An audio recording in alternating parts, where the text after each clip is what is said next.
some of these market forces are beyond the control of the aviation industry.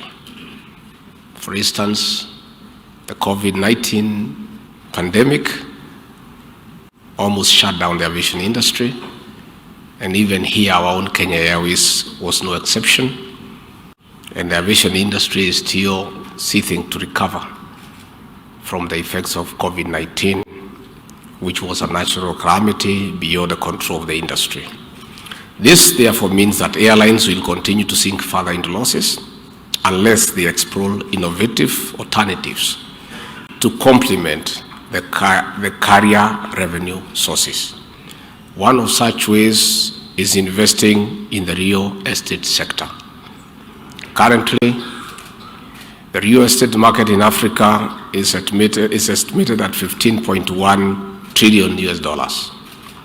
Residential real estate alone is about 12.7 trillion, with an approximated annual growth of about 5.88%. The market volume will hit $20 trillion US in the next 5 years. This conversation is therefore a premier platform for you to not only learn from industry peers, but also network.